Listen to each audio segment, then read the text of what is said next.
Guys good morning from Maheshwar. तो अभी हम लोग हैं महेश्वर में, मध्य प्रदेश में। और आज का जो राइड है हम लोग करने वाला है इधर से 60 किलोमीटर। तो मैं ज़्यादा कुछ पहन के नहीं जाऊंगा, ओमकारेश्वर जा रहा हूँ। आज मंडे है तो ज़्यादा भीड़ रहेगी, थोड़ा सा टाइम जाएगा, लेकिन जाना तो पड़ेगा यार। ओमकारेश्वर करेंगे, वापस इधर आएंगे क्योंकि सब कपड़ा वगैरह हम लोग इधर रखने वाले, बैग वगैरह इधर रखने वाले, क्योंकि ये सब कुछ लेके जाके किधर रखेंगे प्रॉब्लम हो जाएगा। इसके लिए आज का स्टे इधर भी नहीं है, उधर भी नहीं है, किधर भी नहीं है। आज का स्टे हम लोग का मालूम गिरेगा जल्दी। तो चलो पहला एक काम करते हैं, फटाफट है ना सेटअप रेडी करता हूँ। गोप्रो लेके जा रहा हूँ, हेलमेट लेके जा रहा हूँ, बाकी कौन सा भी चीज़ लेके नहीं जा रहा हूँ क्योंकि रखने का प्रॉब्लम है। तो जैकेट वगैरह कुछ भी नहीं पहन रहा हूँ, ऐसे नहीं करते। चलो मिलते हैं डायरेक्टली गोप्रो पे। Bye bye. गुड मॉर्निंग दोस्तों। ऑलरेडी मैं आपको गुड मॉर्निंग कर चुका हूँ। अभी हम लोग निकल पड़े हैं ओंकारेश्वर की तरफ, और कल तक का अपना जो किलोमीटर हो गया था 895 किलोमीटर्स। तो यहाँ से ओंकारेश्वर है 66 किलोमीटर। तो पहुँचने के लिए अपने को लगेंगे 1.25 घंटा। गूगल माता बता रहा है 1.25 घंटा। तो अभी अपना शेरा कितना घंटे में पहुँचा रहा है देखना पड़ेगा। आज मंडे है ना, तो थोड़ा सा भीड़ रहने का चांसेस है। शेरा ने तो अपनी लाइट दिखा दी है वाली, फ्यूल डाल दे सब बोल के। यहाँ से अंदर है ना वो घाट की तरफ जाने के लिए रास्ता है, लेकिन मैं जिधर रुका था ना उधर से भी रोड जाता है डायरेक्टली घाट की तरफ। किला और घाट का जाने का तो रास्ता एक ही है। आगमन हो गया है तो 6:30 बजे ही आ जाते हैं यार, बहुत जल्दी उठते हैं आजकल लोग। आज के अपने राइड का है ना कि तीसरा दिन है, तीसरा दिन में तीसरे सुबह जब भी ऐसे डायरेक्शन में गाड़ी चलाते हैं सामने से, जब भी सूरज देवता प्रकट होता है तो जो भी फुटेज आता है ना वो इतना क्लियर नहीं आता है। पूरा का पूरा सब ब्लैक आता है क्योंकि अगेंस्ट सनलाइट चलते हैं। इसके लिए ये जो एरिया है ना एमपी का, इधर थोड़ी हरियाली ज़्यादा है। आई थिंक बाजू में वो नर्मदा नदी बह रही है ना, इस वजह से। नहीं तो हम लोग इंदौर की तरफ गए थे, उस साइड तो यार पूरा सूखा पड़ा था। उधर कौन सा नदी बहता है कि नहीं मालूम नहीं, लेकिन ये नर्मदा नदी के बाजू के वजह से ना इधर हरियाली है, हरियाली। और बहुत सारे गांव है, कंटिन्यूस गांव है। एक गांव ख़त्म हो गया दूसरा गांव ख़त्म हो गया तीसरा गांव, ऐसा कंटिन्यूस गांव आते हैं। रात को है ना थोड़ा सा हम लोग टेंशन में आ गए थे। प्रॉब्लम ये हो गया था कि मैंने जब भी पूरा डेटा 2 दिन का डेटा मैंने ट्रांसफ़र ही नहीं किया था। जब भी मैंने 2 दिन का डेटा ट्रांसफ़र करने के लिए देखा अपने मोबाइल में, तो ट्रांसफ़र कर रहा था तो जैसा ही गोप्रो ऑन किया तो दिखाने लगा कि SD card error, please format SD card. और भाई साहब मैं बोला ये क्या हो गया यार, इसमें तो पूरा मेहनत इतना था और वो पानी में चला जाएगा। तो फिर तो मैं और मेरे वाइफ दोनों भी हम लोग टेंशन में आ गए थे, वो क्या करने का। इतना मेहनत किया, इतना सब डेटा कैप्चर किया और सब कुछ ऐसा ही जाएगा। तो फिर मैंने क्या किया, ये निकाला SD कार्ड और दूसरा अपना SJ कैम है ना उसमें डाल के देखा, उसमें भी वही दिखा रहा है। बोला हो गया कांड, अभी कुछ नहीं कर सकते। जितना मोबाइल से शूट किया हुआ रहेगा उतना ही हम लोग वीडियो बना के डाल देंगे, अभी और क्या कर सकते हैं। फिर ये मैं वापस SD कार्ड लिया और डाल दिया अपना गोप्रो में और ऑन किया तो वो डिटेक्ट हो गया। जैसे डिटेक्ट हो गया मैं वाला छोड़ सब पहला डेटा ट्रांसफ़र कर लेता हूँ। तो रात भर डेटा ट्रांसफ़र होने के लिए लगा। तो गोप्रो का जो ऐप है उसमें से मैंने डेटा ट्रांसफ़र करके लिया है मोबाइल में, तो हो गया वो डेटा ट्रांसफ़र। तो आज का जो है डेटा वो बाद में देखा जाएगा, लेकिन अभी ऐसा है कि जो मेन काम था वो तो हो गया, इसके लिए कुछ टेंशन नहीं है। नहीं तो यार पूरी हवा टाइट हो गई थी, पूरी हालत ख़राब हो गई थी। यहाँ से ओंकारेश्वर 10 किलोमीटर पे। मस्त रोड ही है, लेकिन जैसे मैंने वो खंडवा वाला रोड पकड़ा था ना, अरे यार बहुत हॉरेबल रोड है। मैं आप लोगों को बोलूँगा कि वो प्रेफर ही मत करो, बहुत ही गंदा रोड है। आई थिंक अगर आप ट्रेन से आते हैं तो आपको खंडवा उतरना पड़ेगा, नहीं तो इंदौर उतरना पड़ेगा। इंदौर उतर के फिर आपको बाय बस वगैरह नहीं तो कैब वगैरह करके आना पड़ेगा। खंडवा से भी वैसा ही है, आपको इधर आना पड़ेगा इधर। लेकिन मैंने ओंकारेश्वर रोड करके एक ट्रेन का स्टेशन देखा है। मुझे मालूम नहीं है उधर ट्रेन को आती है कि नहीं आती, लेकिन स्टेशन तो देखा है, स्टेशन तो है भाई उधर। और हम लोग ने एंट्री कर दिया है ओंकारेश्वर में। देखो भीड़ देखो, लोग जा रही है दर्शन करने के लिए बाबा का। तो हम लोग फाइनली पहुंच गए हैं ओंकारेश्वर। अभी ये जो ब्रिज है ना, ये ब्रिज क्रॉस करके हमको जाना है दूसरी ओर। और नीचे से आई थिंक ये नर्मदा नदी बहती है, तो नर्मदा नदी को क्रॉस करने के लिए ब्रिज बनाया हुआ। ये पुराना वाला ब्रिज है, उस साइड पे इधर से दिखाई नहीं दे रहा, आगे से दिखाई देगा। उस साइड पे है ना, वो है नया वाला ब्रिज। तो 2 ब्रिज बनाए हुए हैं, और वो रहा ओंकारेश्वर टेम्पल। वो देखो उधर ब्रिज है और वो ओंकारेश्वर टेम्पल। तो हम लोग है ना मंदिर में पहुंच गए और हम लोग ने लगाई है लाइन। ये देखो बाबा के दर्शन करके ले लो, ओंकारेश्वर ज्योतिर्लिंग। तो ये जो मंदिर में जो कार्विंग किया हुआ है ना, बहुत ही अच्छा दिखाई देता है, बहुत ही ब्यूटीफुल है देखो। और बहुत भीड़ था।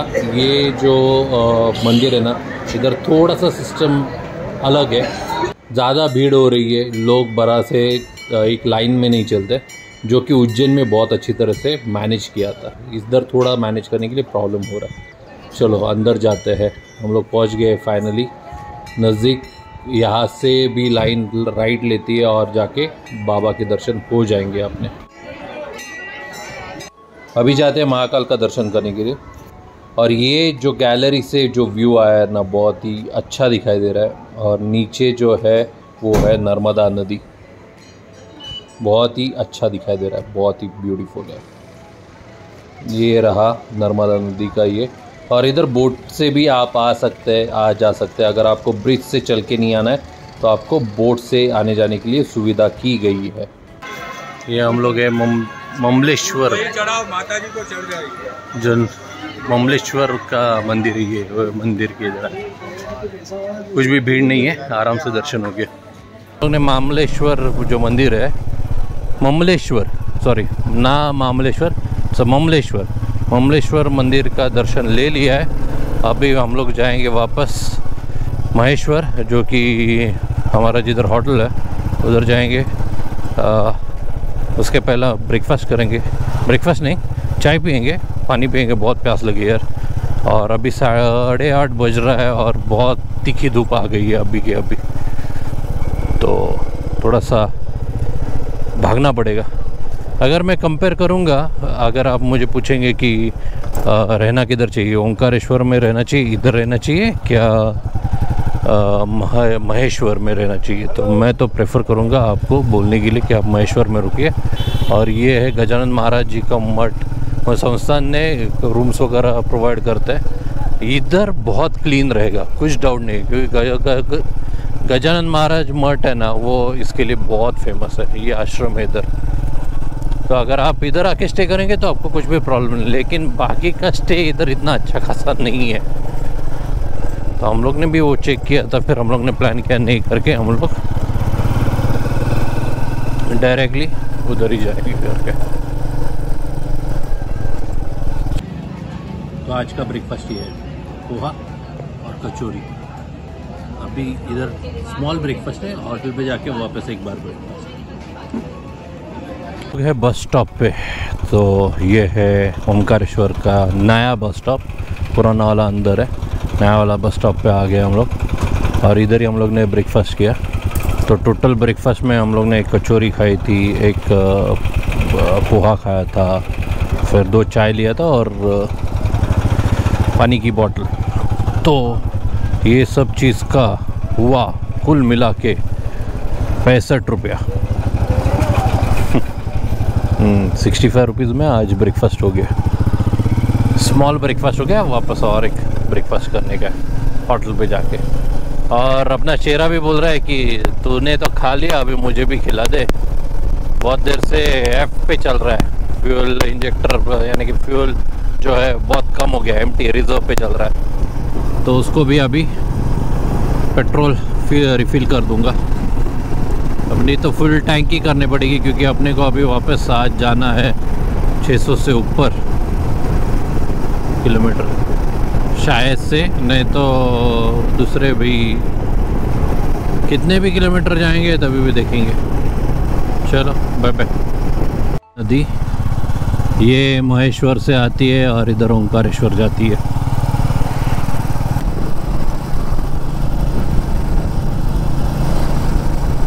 अभी निकलने का टाइम हो गया है, तो अभी मैं जिधर रुका था वो कांचन रिक्रिएशन करके होटल था। तो ये होटल में आपका नाम? राजेश केवड़। राजेश केवड़। आप क्या आपका होटल है क्या? हाँ, नहीं सर, हमारे सेठ जो इंदौर में रहते हैं। ओके, इंदौर में जो इनके सेठ रहते हैं, तो ये मैनेज कर दे पूरा होटल को। अगर आपको कभी भी इधर आना है तो इनको कॉल कर सकते हैं। आपका जो नंबर है वो जो आपने मेरे को कॉल किया था वो मैं डिस्क्रिप्शन में डाल दूंगा, आपको मिल जाएगा। आप कभी भी कॉल करो और आ जाओ, हो जाएगा। अच्छा चलो बाय बाय। तो गाइस हम लोग वापस निकल पड़े हैं महाराष्ट्र की तरफ। एक्चुअली हम लोग ने प्लान ये किया था कि हम लोग जाने वाले थे शेगांव, लेकिन फिर बाद में ये सोचा कि यार हम लोग शेगांव जाने का, वापस उधर जाने, वापस पुणे जाना थोड़ा सा हेक्टिक हो जाएगा, तो उससे अच्छा अभी काम करते हैं डायरेक्टली जाते हैं पुणे। तो मैं पुणे नहीं जाऊंगा, मैं मेरे गांव जाऊंगा पहला, फिर बाद में बेटे को भी बहुत दिन से वो एक अकेला है, तो वो कंटिन्यूस वही मैसेज डालता है कि कब आओगे कब आओगे कब आओगे, वो भी बोर हो गया है। तो एक बार वो खुश नहीं है तो यार क्या घूम के फ़ायदा होगा। तो इसके लिए हम लोग ने प्लान किया कि नहीं, एक काम करेंगे, हम लोग सीधा चले जाएंगे गांव की तरफ। तो अभी टोटल किलोमीटर हुआ है 1030। तो इधर से निकले हुए हैं अभी हम लोग। तो गांव पहुंचते पहुंचते कितना किलोमीटर होता है आपको मालूम गिरेगा। अभी इधर से मैं जाऊंगा जो इंदौर वाला मुंबई इंदौर हाईवे है ना, नासिक इंदौर हाईवे, वो हाईवे पे जाऊंगा। वहाँ से फिर मैं लेफ़्ट लेके नासिक से फिर अपना आले फाटा होके गांव चला जाऊंगा। चलो, और अपना शेरा जो है ना वो फुल्ली लोडेड है Shera, with pillion. Average plain road पे दे रहा है 32 का। तो मैंने अभी 2-3 बार ये निकाला है, एवरेज निकाला है, तो उसके लिए मैं बोल रहा हूँ कि 32 का एवरेज मिलता है। फाइनली हम लोग लग गए हैं नासिक रोड पे, इंदौर नासिक जो रोड है वो रोड पे। तो ये रोड पे लगने तक है ना, जो रोड था जिधर से महेश्वर से नासिक रोड ये लगने तक का, वो ठीक ठाक है, ऐसा नहीं कि गंदा है, ठीक ठाक रोड है। लेकिन सिंगल वे है तो थोड़ा सा ट्रैफिक थोड़ा सा ज़्यादा रहता है, और सिटी एक बार क्रॉस हुआ तो फिर कुछ प्रॉब्लम नहीं है, बाकी का तो अपने को भगाने का ही है फिर। तो अभी हम लोग लगे हैं तो ये रोड पे तो मैं भगाऊंगा, और जल्द से जल्द जितना भी होगा जल्दी हम लोग क्रॉस करके जाएंगे अपना घर की तरफ। अरे इधर एक्सीडेंट हुआ है लगता है, देखो ट्रक पलटी हो गया। होप किसको लगी नहीं रहेगी। चलो आगे मिलते हैं।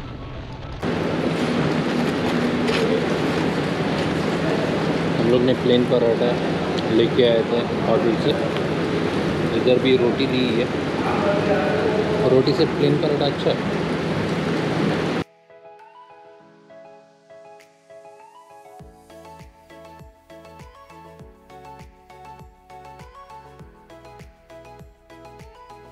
तो ये है टेस्ट ऑफ इंडिया होटल। तो इधर हम लोग ने लंच किया है, अभी निकल रहे हैं अपने मंजिल की तरफ, वापस पुणे की तरफ।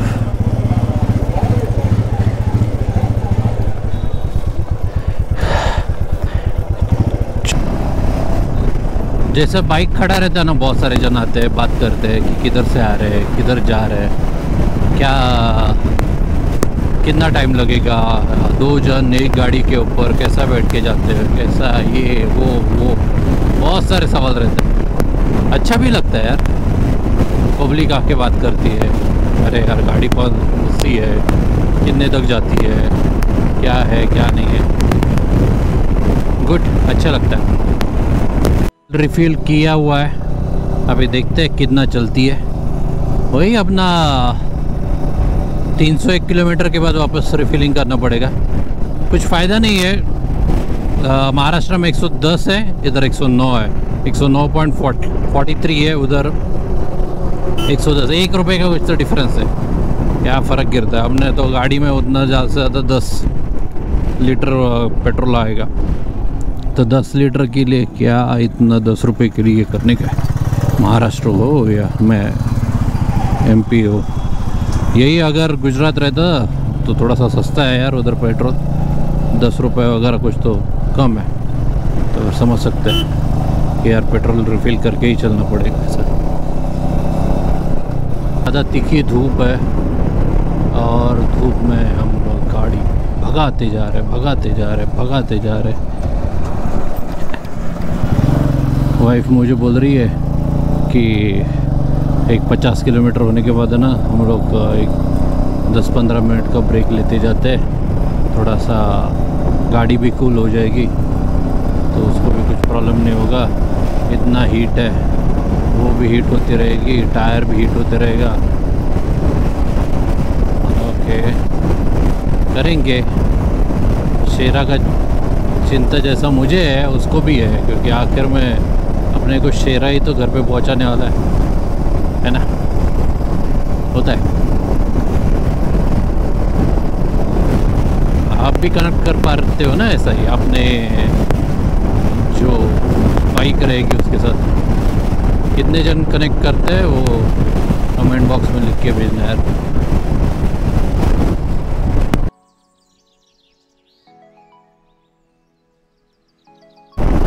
ये ट्रिप में हम लोग को मालूम किया कि यार इसमें अपने को नेक्स्ट ट्रिप के लिए एक ब्लूटूथ डिवाइस चाहिए, यानी कि चाहिए। क्या होता है कि बहुत बार है ना, कुछ बात करने का रहेगा। एक तो हम दोनों भी शांत बैठे रहते हैं, मैं एटलीस्ट आप लोग से तो बात करता हूँ, लेकिन उसके पास कुछ ऑप्शन नहीं रहता, वह ऐसी बैठी रहती है। और दूसरा चीज़ कि अगर कुछ बोलने का रहेगा तो आवाज़ ही नहीं आता है, वाइज़र बंद रहता है, ऑलरेडी इतना गाड़ी स्पीड में रहता है, हवा का आवाज़ भी इतना रहता है, तो फिर तो उस वजह से नेक्स्ट राइड जब भी रहेगा ना, लॉन्ग राइड, उस टाइम पे मोस्टली सेना ले लूँगा। तो ऑफिशियली अपनी एंट्री हो गई है महाराष्ट्र में। अभी पड़सने रहेगा जो कि महाराष्ट्र का गाँव है, और पीछे जब भी घाट उतर रहा था ना, तभी बोर्ड लगाया था, वेलकम टू महाराष्ट्र। चलो हम लोग, इसका मतलब MP छोड़ के आ गए महाराष्ट्र में। वाटर ब्रेक होने के बाद हम लोग निकल पड़े वापस घर की तरफ, और अभी हम लोग आए, रूट जो है वो है अभी मालेगांव आएगा। तो मालेगांव से जैसा शिरडी कोपरगांव होके जो जा रहा था वो रूट नहीं पकड़ेंगे हम लोग आज जाएंगे चांदवड़ से फिर लासलगांव से सिन्नर से फिर आलेफाटा, वैसा जाएंगे। थोड़ा सा नज़दीक रहेगा, फटाफट पहुँचेंगे। तो गाइस हल्की बूंदाबांदी स्टार्ट हो गई है, तो हम लोग ने इधर आके, ये होटल के इधर आके बोला कि थोड़ा सा चाय भी पी लेते हैं, और अगर बारिश चालू हो रही है तो फिर अपने जितने भी इधर बैग्स है और हम लोग हैं, तो हम लोग को रेन कवर डाल देंगे। बारिश शुरू हो गया है।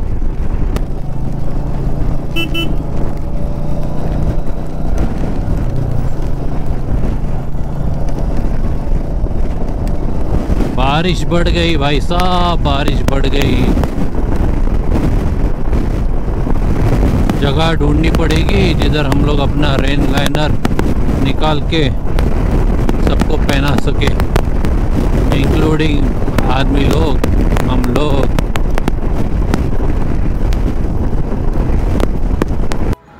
सुर्खी चाय किसका ये टैग लाइन है? किसका है? वाघ बकरी चाय।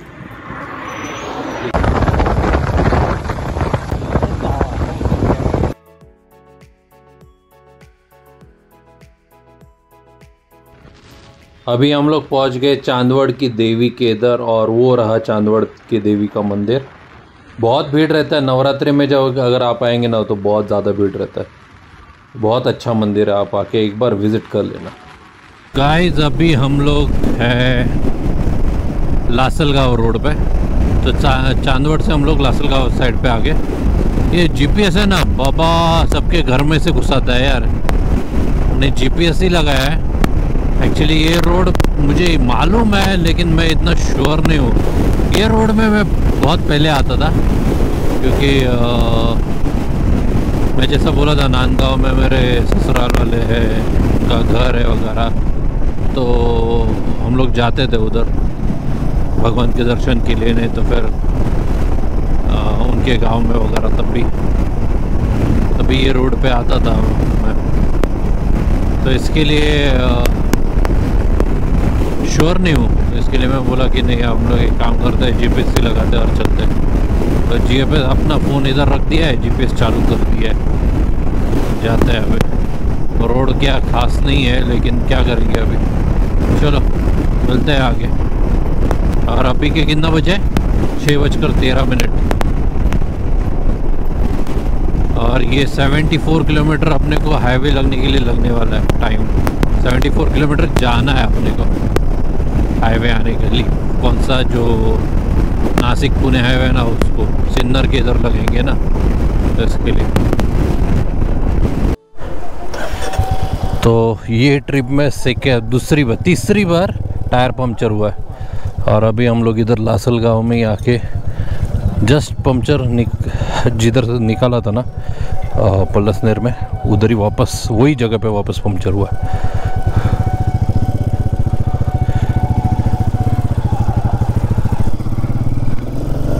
बजे है शाम के 7:15। 7:15 हो गया यार। घर पे पहुंचने का टाइमिंग अराउंड 10 बजे का है।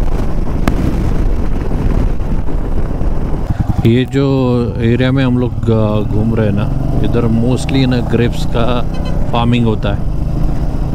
तो नासिक के ग्रेप्स आपको तो मालूम है बहुत फेमस है, सुला वाइनयार्ड के लिए। देखो इधर भी ग्रेप्स है, उधर भी ग्रेप्स का ही, इधर भी ग्रेप्स ही है। ग्रेप्स का ही फार्मिंग ज़्यादा होता है इधर। दिंडोरी कुछ समझ में नहीं आ रहा यार, मेरे नेक में बहुत ज़्यादा पेन हो रहा है। हेलमेट के वजह से रहेगा, लेकिन हेलमेट में मैंने माउंट और 1-2 बढ़ा दी है, शायद से उसके वजह से वज़न बढ़ गया क्या, कुछ समझ में नहीं आ रहा है। तो मेरे नेक में बहुत थोड़ा सा, जब से निकला है तब से थोड़ा सा तकलीफ़ हो रहा है। अभी तक वो तकलीफ़ बंद नहीं हुआ है। यूजुअली वो बंद होता है, हम लोग यूज़ टू हो जाते हैं, लेकिन लास्ट 3 दिन से मुझे वो तकलीफ़ हो रहा है। आज का डिनर बहुत थक गया हूँ। डिनर क्योंकि मेरे गर्दन में बहुत पेन हो रहा है। और डिनर में हम लोगों ने थाली मंगाया है, वेज थाली है। उसमें आलू मटर है, सेव भाजी है, फिर दाल है, राइस है, पापड़, रोटी, अचार, प्याज और स्वीट भी 120 में इतना सब कुछ। वाह, शुरू करते हैं। सो गाइस अभी हम लोग आ गए हैं घर पे। आज का है सेकेंड डे। कल हम लोग मैं पहुंचा था मेरे गांव में अराउंड 10:45 को, और 10:45 को जाने के बाद कंडीशन ही नहीं था कि आपके साथ बात करो और व्लॉग को एंड करो। तो आज दोपहर को हम लोग निकले और मैं आया पुणे में। अभी हूँ मैं घर पे, पूरे फैमिली आई है। हम लोग ने एक प्लान ऐसा किया कि वाइफ बस से आई और बेटा मेरे साथ बाइक पे आया। इस वजह से हम लोग एक साथ ही आ गए तीनों भी।